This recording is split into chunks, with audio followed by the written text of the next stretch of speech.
Hi everyone, my name's Haley and welcome to my channel. So as promised, I am going to start doing my unbiased book reviews. If you haven't watched the first video, then go ahead and go on to an unbiased book review introduction video just to have a little bit more information of what I'm kind of doing in these videos. But as a recap, I'm just going to be taking books, reading them, making notes on them, and then giving them ratings, kind of like what you'd see in movies, so PG, PG-13, etc., etc. And then I also created these meters, or came up with these meters, whatever you want to call it, to kind of go along with them, so giving them like action meters, romance, sass and sarcasm, etc., etc. And that way, you as readers, and you as possibly parents, can help figure out which book you want to read next, and which book you might enjoy more. So let's go ahead and get started. Okay, so the first book series that I'm going to do a review on is going to be the Percy Jackson series. So the reason I started out with this one is because I was actually reading it when I came up with this idea, so that's why it's first. Also because it is a great book series for people of all ages. It's age appropriate for anybody and everybody. And it's just a good, solid book series, kind of like how Harry Potter is a good base series that everybody needs to read. Percy Jackson is also kind of along with that. It has the same kind of action, same kind of attention to detail and character arcs and everything like that. So I'm just going to go ahead and show you. This is what my book is. It's a little worn up at the top, so it's just got a little bit of extra love on it. But it's by Rick Riordan. And I'm pretty sure, I hope I'm saying his last name correctly because I watched a bunch of videos of him saying it. So I wanted to pronounce the names correctly because that's very important to me. Names are very important. But I'll just go ahead and read the back of it. So it says that Percy Jackson is about to be kicked out of boarding school. Again. And that's the least of his troubles. Lately, mythological monsters and the gods of Mountain Olympus seem to be walking straight out of the pages of Percy Jackson's Greek mythology textbook and into his life. And worse, he's angered a few of them. Zeus's master lightning bolt has been stolen, and Percy is the prime suspect. Now Percy and his friends have just 10 days to find and return Zeus's stolen property and bring peace to a warring Mount Olympus. But to succeed on his quest, Percy will have to do more than catch the true thief. He must come to terms with the father who abandoned him, solve the riddle of the oracle, which warns him of betrayal by a friend, and unravel a treachery more powerful than the gods themselves. Doesn't that just sound interesting? So this book, just a little background on it, it's written by Rick Riordan, and he is a #1 New York Times bestselling author for multiple series. So you know it's well written in that sense. The Percy Jackson series is officially named, or technically named, the Percy Jackson and the Olympians. So you can kind of see this on the side. But this one is the first of the series. It was written in 2005. And following these is The Sea of Monsters, which is the second book, The Titan's Curse, which is the third book, The Battle of the Labyrinth, and then lastly, The Last Olympian. So these range from 2005 to 2009. So it's kind of set in that time period of that day and age. So if you're kind of expecting them to have like iPhone 9s and 10s and whatever the newest iPhone is, you're not really going to see that, so don't be too surprised about that. However, the story is action-packed, and it's got so much like sass and sarcasm too, because Percy, once you'll meet him, learn who he is as a character, and get to know him, you'll understand that he's got some sass and sarcasm. But I'll just go ahead and get on to the review. So let's get started. Alright, so the overall score, or rating, I guess you could say, for the Lightning Thief, the Percy Jackson and the Olympians. Golly, I'm starting off strong. But the overall score or rating for it is PG. So the reason I gave this a score of PG is because Percy Jackson is 12 years old when he starts out this.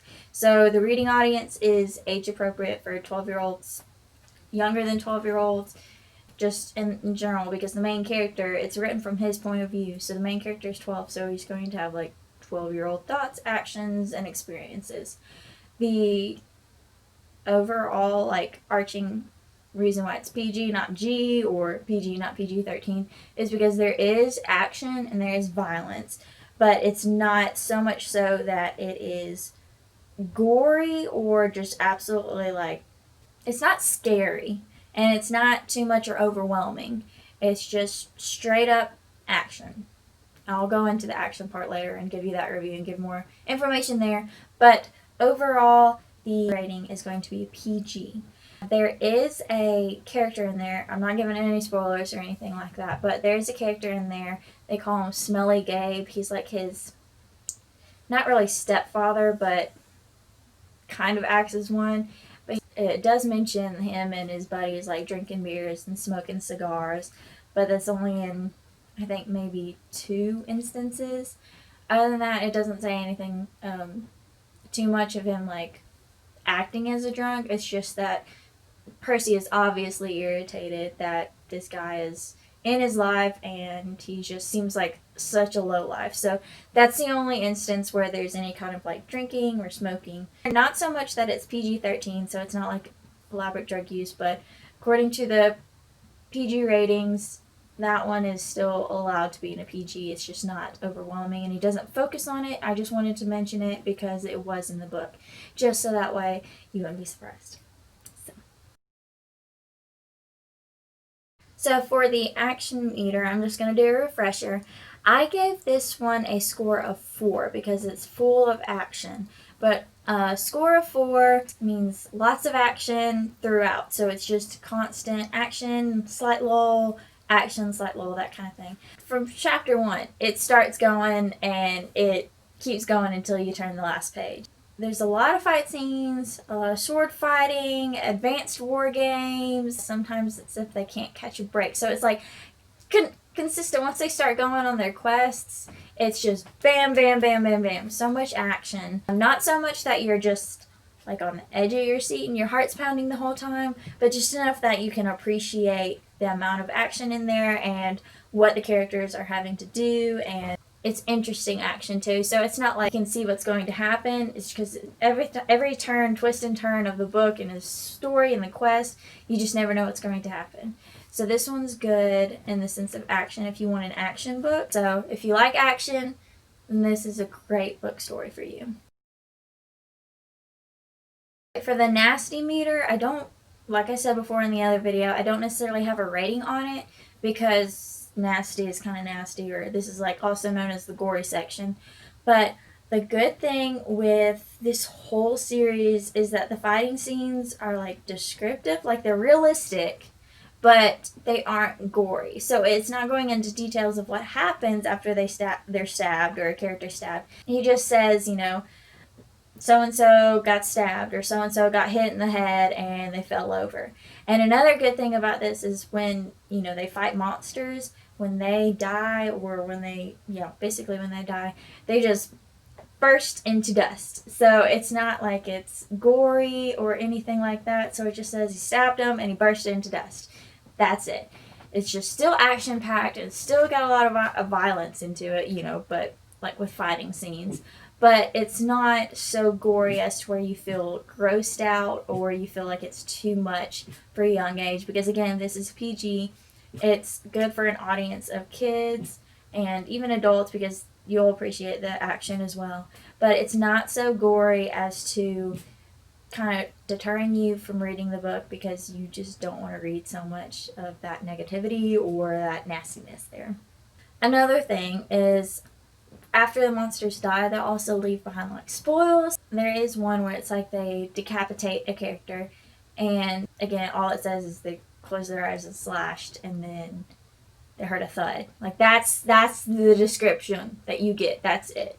There is like spoils of war, so that's a big thing in like Greek mythology. As after they killed a monster or slayed a monster, there would be spoils of war left over. So it could be like a head or a husk of a horn, or like vials of blood or anything like that. So those are just like kind of victory trophies that the heroes got to keep after they slayed the monster.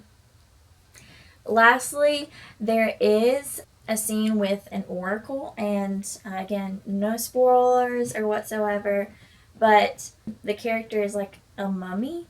So it's, I mean, if you think that's kind of gross, he doesn't like go into super detail about it with his writing. He always says like it was just super creepy, or it was just so weird. I don't even want to. I won't even have to explain it to you, or I'll save you from the trouble of trying to reimagine what I read.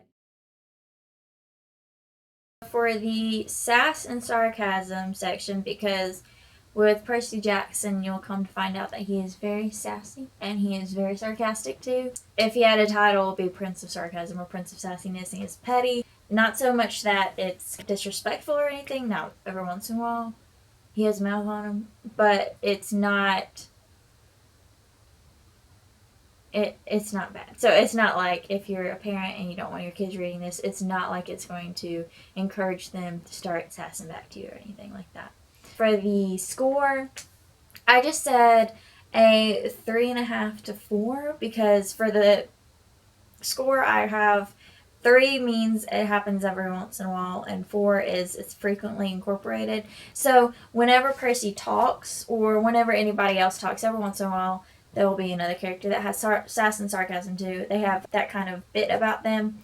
It's just like so quick-witted, and it'll just happen like every once in a blurb. Like they'll say something and he's right back at him with another like sassy comment or a sassy just blip or whatever, and it's great. So basically, when you have sass and sarcasm, you're just going to insert Percy's name there. If you don't like a main character who is quick to throw back a smart response, then this is probably not the book for you. But if that's what you love, then this is definitely the book for you. Basically, he says what he thinks and he says what he feels, and he has little to no filter. It's just very humorous because you're reading along and it's like this big serious thing that's happening, this big fighting scene, and then it like pans to Percy, and then he says like something that just catches you off guard, and you just have to kind of like laugh or be like, attaboy, you know? For the romance section, I have a score of 1 to 2. So as a refresher, romance is, for 1 and 2, is 1 is it's not the point of the story. So obviously like this is an action book, but there are characters that, you know, end up developing crushes and stuff. So that's why I put a 2. So 2 is it's there, but it's not the main content. I mean, they're young kids. They're going to develop crushes. But he's 12 and he's just starting to like get to know the other characters. And there's other characters too. So it's not, I'm not saying it's him developing the crushes or anything like that, because I'm not giving spoilers away. But there are other characters too. So you'll get to learn about other characters and get to know them too. And so there's this slight bit of romance in this one. Not so much that it is the main content of the book. Obviously it's not whatsoever because of the score of 1 to 2. So for the spicy meter, I gave it a score of 1 to 2. Just as a refresher, the scoring, let's flip over. For the spicy meter, 1 is nothing of the sort, so not applicable, and 2 is talk of hand-holding or hand-holding. So really PG here. The author does a wonderful job of keeping everything age appropriate, so you really don't have to worry about random spicy things just popping up.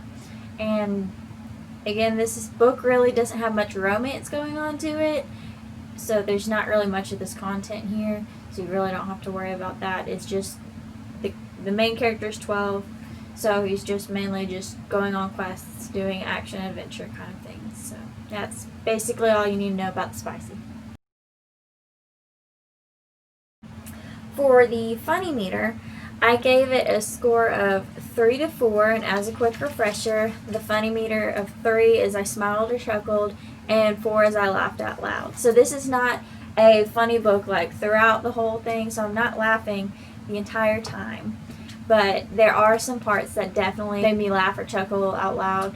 So that's something to look forward to with the characters and the banter that they have, and just things that just happen to them and how the characters respond to the instances that happen to them.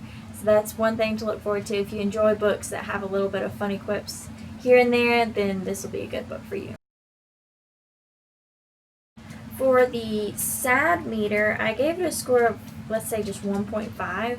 The sad meter 1 is not applicable and 2 is I frown. So there aren't really any like sad boohoo parts in this book. There are some moments where it could be a little sad, but not so much so that you like dwell on it. It's just something that was just like unfortunate or unlucky for the characters, but there's just not much sad content in this book. So that's all I have for this sad meter. So, as an overarching review on Percy Jackson and the Olympians, The Lightning Thief, the first book, if you like action, adventure, if you like quick wit and sass and sarcasm, and you like to follow a character from books 1 all the way up to 5, and then possibly even in the spin-off series, spoilers, maybe not, then this would be probably a good book for you if that's what you're into. If you like Greek mythology, I mean, it's a good base book, like I said, with the Harry Potter. Then this will probably be a good read for you and your kids. Age appropriate content for all ages. I mean, what else could you ask for? But again, if you are a fan of this and you want to promote the book, or you just have any questions or anything like that, just leave it in the comments below and I will be sure to answer them or respond. So that's all I have for this video.